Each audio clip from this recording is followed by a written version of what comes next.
Okay, so the next speaker we have is Jen McBride and Donna Lloyd, and they're going to be speaking about optionality in assessment and implications for students' attainment. So just whenever you're ready, you can take it away. Thanks very much. So before I begin, can I just check that I am sharing the correct screen? You can all see the slides okay? Lovely. Donna, over to you. Good morning, everyone. Thank you very much for coming to listen to these talks today. So we're going to tell you about a project, but something that was almost a little bit forced on us, and I'll explain that in a second why that was. Looking at optionality in assessment. And basically the reason for it came about because of oh, Jen, can I move these slides? I'm not sure. Right, thank you. Because of a very particular circumstance that we have with our joint honours Cognitive Neuroscience and Psychology programme at the University of Manchester. So this is a programme where we have students taking about 50% of their content from the BSc Neuroscience programme and 50% of their content coming from the BSc Psychology programme. These programmes actually run in two different schools.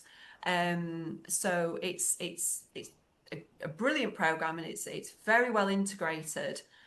But sometimes things can fall between the gaps. So this is what we're going to tell you about today. And a key thing to remember when we're talking about this is that it's very popular, this programme, with students from sciences backgrounds. So their entry A levels are actually aligned to the BSc Neuroscience programme. So they need to come in with a couple of hard sciences, basically. And this means that sometimes the year one students can come in with very different prior experiences of essay writing, which they do need for both halves of their programme. But it might mean that some students have come in with, you know, A level in psychology or economics or something like that, where they've had to write essays in the past. And others are coming in with physics, chemistry, maths, biology, and they haven't had to write so many essays in the past. So, as I say, we're always striving to have a good balance in between the two sides of this programme. But, as you all know, as busy higher education educators, sometimes we get late curriculum changes coming in. And in 23-24, a late curriculum change happened, which meant that a previous year one psychology coursework essay option was removed from the curriculum. And for the single honours psychology, that wasn't a problem. They had an option in another unit, but that wasn't a unit that the CogNeuro students were taking. Sorry, that's my shorthand for Cognitive Neuroscience and Psychology, because otherwise it gets a bit chewy. So it meant that these particular cohort of students wouldn't encounter a psychology type essay for the first time until year 2 or even 3, and that might come in exam conditions. So obviously this wasn't you know, a scenario that we could go forward with, and we needed to come up with a solution to this scenario quite quickly in the academic year. So what was our solution to this problem? Well, we had a look in the literature to see if there was something that we could do here, because we really felt strongly that we needed to support all of the students, those who were really comfortable with writing essays that were suitable for psychology, as well as those who weren't. And we came across the concept of optionality in assessment, and we wondered whether we could give our students a choice as to how they would like their learning to be assessed in a particular module. And when we looked at it, we realised that optionality in assessment and choosing how you'd like your work to be assessed has been associated with improved efficacy, with enhanced students' agency, a sense of choice in what it is that they're doing, as well as outcomes for the students in that assessment. So it appears to support students' learning when we can do this. But of course, we were also thinking about the knock-on considerations, things that we needed to think about. So if we allowed students to choose how they would like their learning assessed, what would the knock-on consequences of that be? Would having practice over particular assessment types be problematic later on? We were also thinking about actually sometimes anxiety can result from giving choice. So if we give students choice, actually, are we going to freak them out a little bit? Because we don't want to do that. We want to really support our students to make the choice that's going to be right for them, especially as these were incoming year one students in semester one. We wanted to make sure that we gave them the support that they needed. So how did we do this? So Donna is currently the program director for the Cognitive Neuroscience and Psychology program, and I am the predecessor for as program director for that program, and I'm also the module lead for the Year 1 Introduction to Cognition module here at the University of Manchester.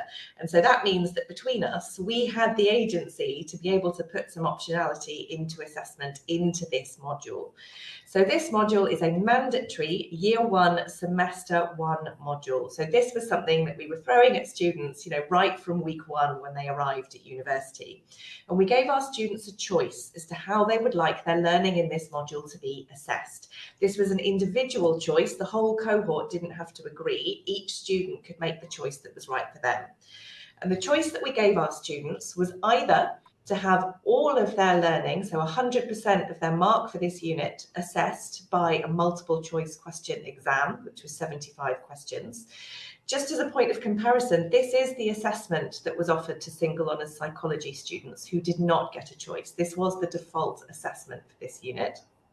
Or our CogNeuro students could choose to have 2 assessment points, one of which would be a coursework essay, which was 3 pages or about 1,500 words for a third of the mark, and then a shorter version of the same longer MCQ exam for the remaining 67% of the mark. So how did we actually implement this? So as Donna alluded to earlier, this was something that we needed to develop fairly quickly due to a late change in the curriculum. So this was happening over the summer and it needed to be in place in time for September. So the way we made this work was to have students attend a dedicated seminar for this module where the optionality and critically the reasons for it were explained to the students. So we explained why we were giving them this choice and what their choice was going to be. At this point, we also gave them their essay question and guidance on the kind of thing that we might expect to see in that essay. We followed this up through their tutorial system and conversations with their academic advisor. So the term academic advisor, sometimes different terms are used in different places. This is the personal tutor, that kind of one-to-one or small group relationship that students would have with a member of staff. And so we encouraged through tutorials and academic advisor conversations, students to discuss their choice with that colleague. Once students had made their decision, we gave them a link to a Qualtrics survey. This is an online survey platform, so that students could opt in to the essay assignment. Now that's important. So by default, if a student did nothing, they would have option 1, which was the 100% multiple choice question exam. Students had to actively opt in to having some of their learning assessed through this coursework essay. We then created a new linked code in our virtual learning environment. Exactly how it works might be different in different places, but then we transferred students onto that linked version of the module in their virtual learning environment. So this allowed us to manage the assessments differently, just from that nuts and bolts perspective. Donna, back to you for how this worked. So I'm going to sort of give 3 kind of outcomes from what we found. And the first one is that 41 out of our cohort of 60 students registered on the programme in that year completed the assessment choice survey. So they told us their preference, 39 of which opted into the coursework essay. So this is quite a big number of them after having all the information, the seminar and everything explained to them, and then thinking about it and talking to their tutors and their academic advisors.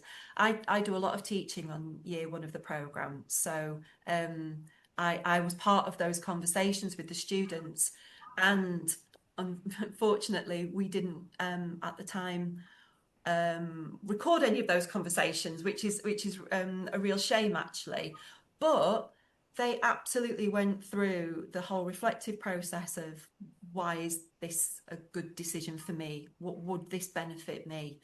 Can I see the gains in being able to have this opportunity to practice writing an essay at degree level in a more psychology related subject. So I'm just super impressed by the students' maturity when they came in for a year one, semester one unit and did that.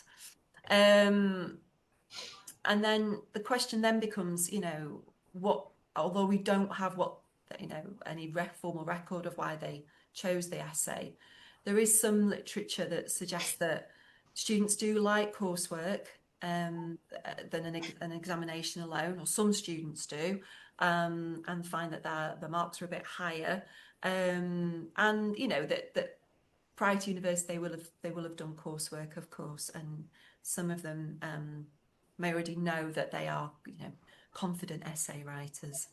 Students also prefer to divide their mark across the unit rather than it just being the one hit. That can give them a little bit more security.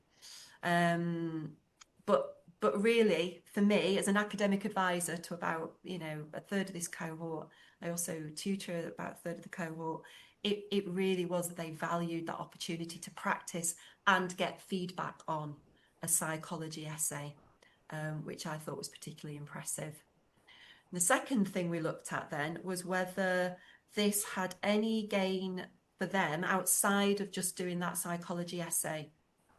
So I'll explain this to you because it's not immediately apparent why we looked at this.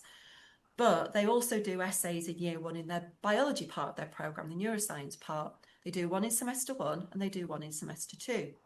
So we were interested to see whether there was any transference, whether the mark, being able to practice a psychology essay might actually boost their marks in their biology essays as well, just getting more feedback, getting more confident about writing essays in general. And so we looked at the marks for the semester one essay for those students who opted in to do the psychology essay versus those who opted out. So those are the blue columns on your screen. And this essay is one that they did at the same time as really the psychology essay. So we weren't really expecting to see any gains on that one. But it might tell us whether it's just very, capable students that are opting in to do this additional essay. What we might expect to see gains on, though, is that semester two essay, which comes much later, so after they've had their feedback from their psychology and biology essays. And there you do see an improvement in marks for those students who opted in to do that psychology essay versus those that opted out. We then also looked at, our third outcome was whether the students who opted in to do the psychology essay had higher marks on the MCQ. So component of that examination. So this is more like a kind of a far transfer effect, really, because it's a different kind of examination than just writing an essay. The marks were slightly increased, but nothing significant at all for those students who opted in versus opted out. Okay, thanks, Donna. So I think if I were to summarise what we think those results were, we don't think we've got any evidence that those students who were just stronger at essays to begin with chose the essay assignment, and therefore that's why their marks were better. And we think that because actually if we compared the marks for those semester one biology essays for those who opted in and opted out, there was no reliable difference between them. So as students came in, we think that they were equivalent whether they opted in or out to this optional psychology essay. But we noticed that students who wrote the optional psychology essay did significantly improve their marks in their later biology essays. So we think it's something about practicing this essay or getting some feedback perhaps that actually transfers to other kinds of written coursework as well. But I think it's important to note that there was no significant difference in the multiple choice exam marks between those who opted in and opted out. So again, I don't think we've got any evidence that it was just the quote unquote brighter students who were always going to do well who opted into this essay. It does seem to be something specific to those students who opted in, or rather the experience that they had by doing so, that meant that their marks improved. Now, of course, this is a self-selecting group. So, I mean, by definition, right, if we gave students a choice, they chose to opt in or out of this process. So we might argue that maybe there was something special about this group that meant they were going to improve if we gave them more essay feedback. But I don't think we've got any evidence here really that that's the case, but we include it just for completeness. So in terms of the challenges that we faced doing this and the solutions we had to those challenges, if you wanted to do something similar. So the relative weighting of the assessment and the workload. So you might have noticed here that students for year one for a 10 credit module got a third of the mark for that module from an essay. And actually, I think that's probably quite underweighted. Now, there are reasons why we had to go with that weighting. It was to keep things comparable with things elsewhere in the programme. But actually, if we'd had free choice over that, we might have changed the weightings for those different assessment elements. It did also take a bit of colleague resource to implement. So we're fortunate that Donna is the programme director and I'm the former programme director and the module lead for this module. And it was us who put this together and made this work. But it does require some resource from colleagues to implement this. We also had help from our professional services colleagues to set up the different module codes in the virtual learning environment. So you do need friends in the right places if you want to get something like this to work. And of course, we had to support our academic advisors to support our students to make this choice appropriately. So what happened next? What did we do after that? Well, we repeated this process in the following academic year, the 24-25 academic year, the one that's just gone. We did the same thing again, and we gave our students in this module, brand new year one students, the choice over their assessment format. But this time, almost all students, thank you, Katie, almost all students chose the essay plus the MCQ option. Now, why do we think they did that? Well, I think partly they spoke to the cohort before them and found out that this was not incredibly awful and that this was something that they could do.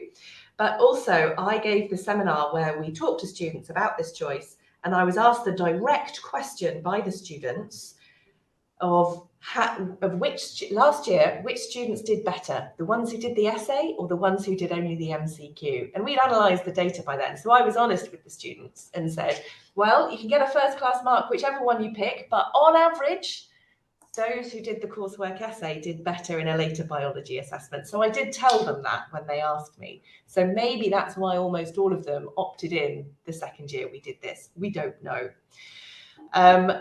For the upcoming year, so the one just starting in 25-26, actually, we've had a curriculum review for the BSc Psychology here at Manchester, and this module no longer exists. So we're not going to be doing this optionality going forward, but not because it didn't work.